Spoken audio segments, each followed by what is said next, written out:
Thank you for the question. So the key difference is we actually give our immunotherapy intraperitoneally. So we give it directly into the area where the tumor is located. So we do see that we have localized changes within the tumor microenvironment, because in a subset of patients, we were able to take the biopsy prior to any therapy and then look at their comparison to when they had their interval debulking surgery, because these are patients who underwent neoadjuvant treatment.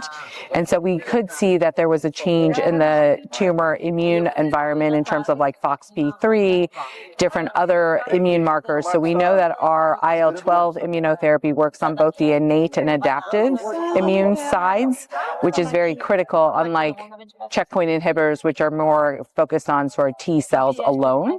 So that is one of the novelty, that we approach the immune system in multiple ways, because IL-12 is a very potent cytokine.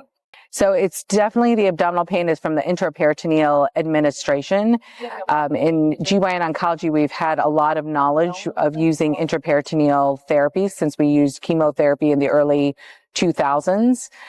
So we do know that it causes abdominal pain. So one of the ways, as the trial was going on, in order to decrease that side effect from 66% by 40%, was by actually making it mandatory that all patients got medications, pain medications, as well as anxiolytics, because we realized that a lot of patients also had anticipatory pain once they had experienced it. So we really did a lot of education about the importance of taking pain medicine. I did listen to your talk this morning. It's a really interesting trial, and we know in the past the checkpoint inhibitors always had negative results in treating the ovarian cancer. So why do you think, why do you have this idea, use M001 to treat the ovarian cancer patients in a neoadjuvant setting other than in a postoperative adjuvant setting? Right.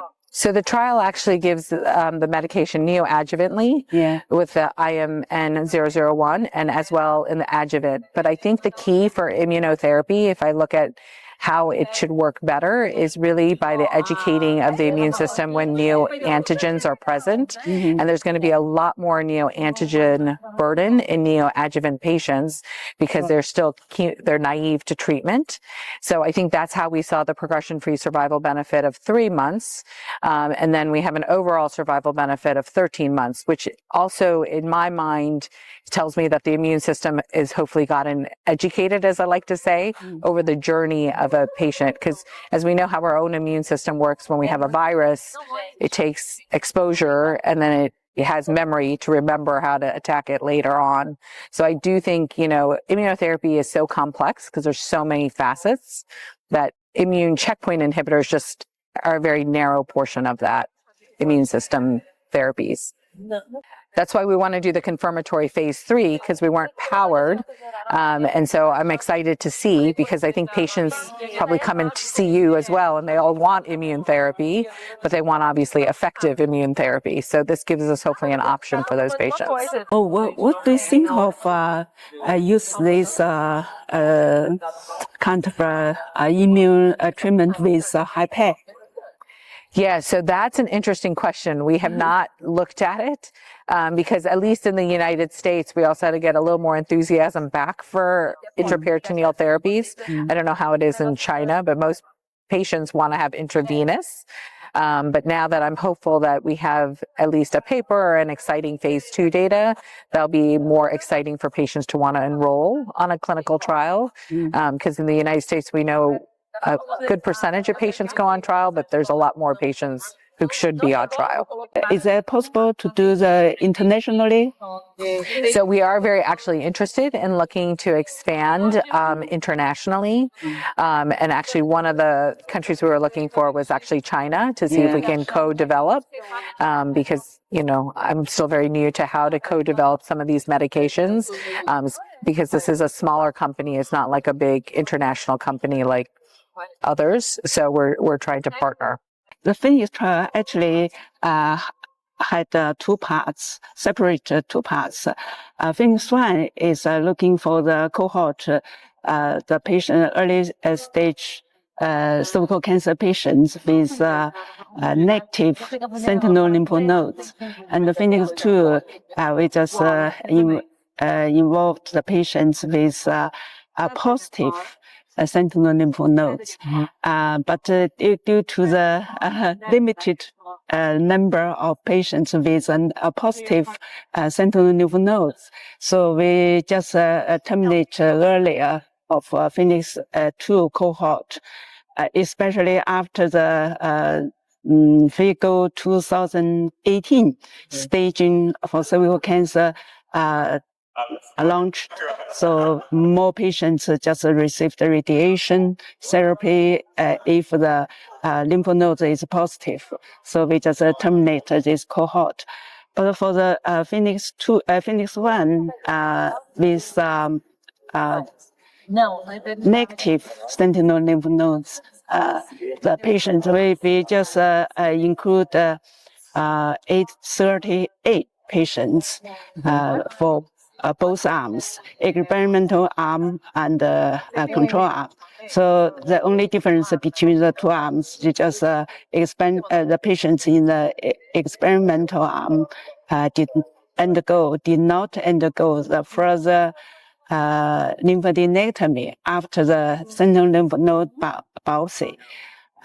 We had the statistical hypothesis just that's a non-inferior DFS between the two arms. But actually we reached the primary endpoint. So the DFS, a 3-year DFS in the sentinel lymph node biopsy group is non-inferior to the lymphadenectomy group.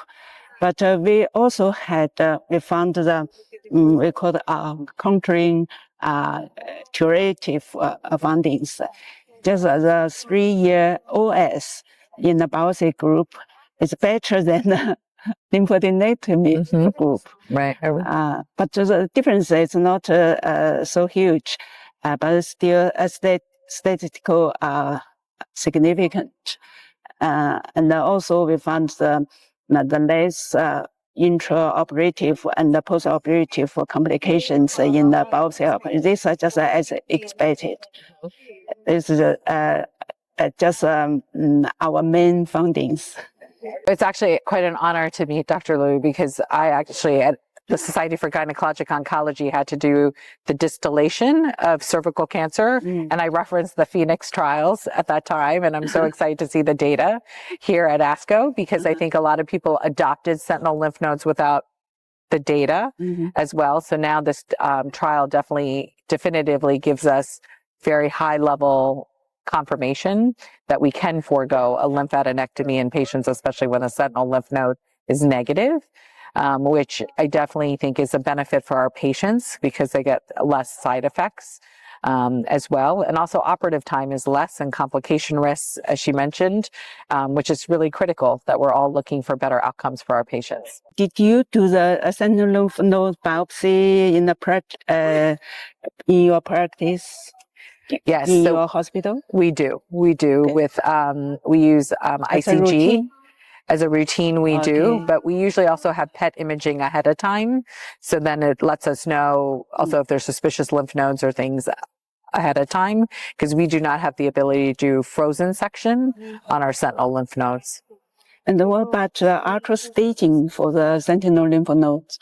So that is standard of care in our hospital. So we do ultra staging on any sentinel lymph node from whatever organ site. Okay, the special issue in our trial, we didn't had the mandatory requirement for the ultra staging. Okay. So, but the survival outcomes is still quite good. Good.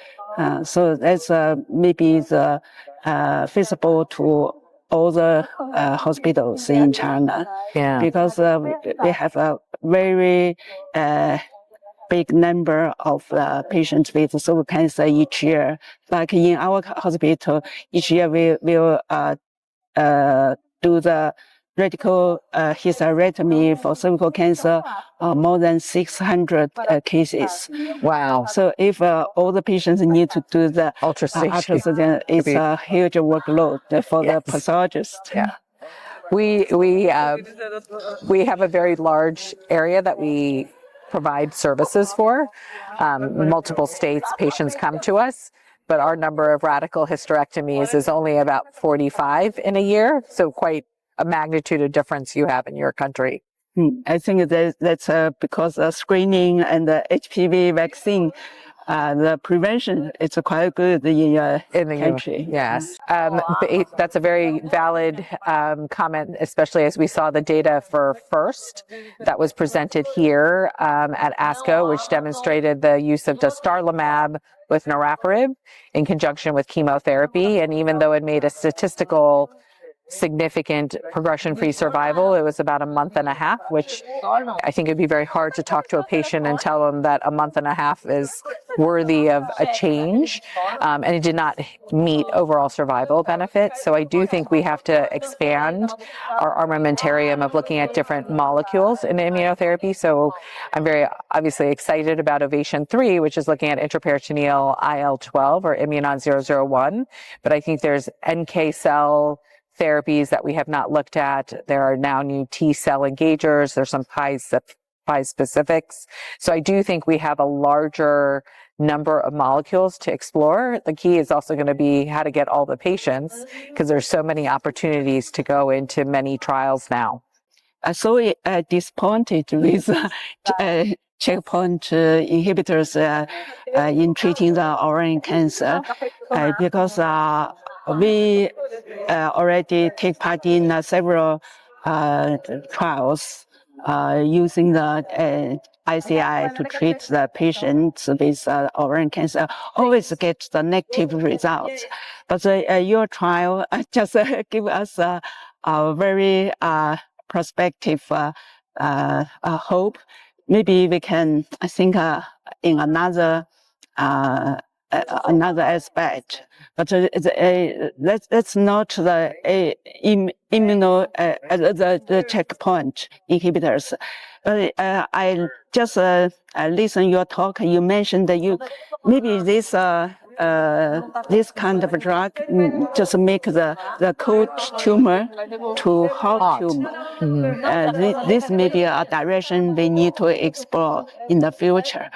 But I'm still had a lot of questions about this. Right.